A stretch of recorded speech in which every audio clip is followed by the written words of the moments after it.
Today, we're jumping into a chapter that, and I'm not exaggerating here, completely changes the trajectory of human history. We're talking about Genesis 12. You see, this isn't just some dusty old story. It's the launchpad for a promise that rings all the way down to our own time. So, yeah, let's get right into it. So bam, the story just kicks off with this. Can you imagine? This isn't a gentle suggestion. It's a life-altering, earth-shattering command straight from God. He tells a man named Abram to leave absolutely everything he has ever known. There's no back and forth, no discussion, just this divine order that kicks off one of the most incredible journeys ever told. And we really have to wrap our heads around what this means. Country wasn't just a dot on a map. It was his entire reality. His kindred and father's house, well, that was his 401k, his insurance plan, his identity, and his security detail all rolled into one. God was asking Abram to just walk away from it all, to step out into a total blank space based on nothing more than a voice and a promise. And here's the kicker. Abram was 75 years old when he got this call.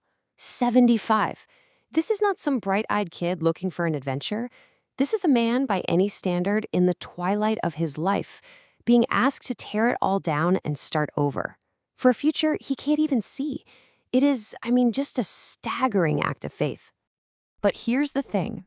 God never just asks for something without giving something in return. This command comes with a promise so huge it becomes one of the most important covenants in the entire Bible. And what God puts on the table in exchange for Abram's faith? Well, it's absolutely mind-blowing.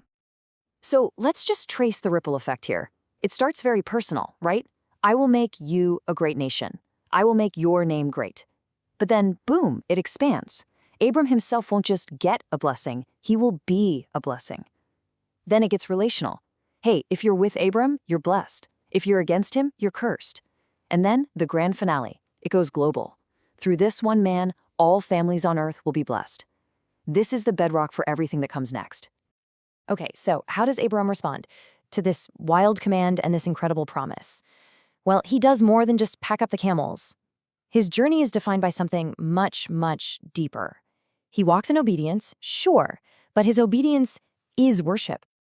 Just look at his priorities the second he gets to the new land. What's the first thing he does? Does he build a fortress? Stake out his property lines? No, he builds altars. In Shechem, where God says this is the land, he builds an altar. At Bethel, he builds another one and calls on the name of the Lord. You see the pattern? He's marking his path with worship, saying God is here every single step of the way. And that is so key. For Abram, moving his feet and bowing his heart were the exact same thing. His obedience was a physical act of worship, a constant, moving declaration that he was following the God who called him. But you know how it goes. The path of faith is never a perfectly straight, easy road. Pretty soon, Abram runs smack into his first huge test. A nasty famine hits the land, and to survive, he's got to go down to Egypt. And it's right there, in this powerful, foreign place, that his faith is about to collide with fear. So he gets scared, he's terrified the Egyptians will see how beautiful his wife, Sarai, is and just kill him to take her. So what does he do? He cooks up a human scheme. He tells her, just lie, say you're my sister. In this one moment, the guy who left everything behind based on faith is now leaning on a lie to save his own neck. The contrast couldn't be more clear. In the land of promise, he walked in truth. But here, in a land of fear, he turns to a half-truth, a deception that puts the entire covenant, the whole great nation promise, in serious jeopardy. Think about it. If Sarai ends up in Pharaoh's palace for good, that's it. Game over for the promised lineage.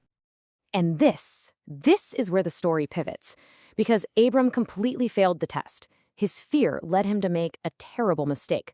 But you're about to see that this story was never really about Abram's perfect faithfulness. It's about God's. Let's watch how God himself steps in to save his own plan. What we're about to see is a textbook case of what you'd call divine intervention. God doesn't just throw up his hands and say, well, Abram blew it. No way. He acts directly and powerfully to fix the mess that Abram's fear created. Because you see, the covenant is way too important to be wrecked by human weakness. So here's what happens. God steps in to protect Sarai. He hits Pharaoh's house with serious plagues, not to punish Abram, but to force the truth out into the open and to rescue the future mother of this promised nation. God is literally defending the integrity of his own promise.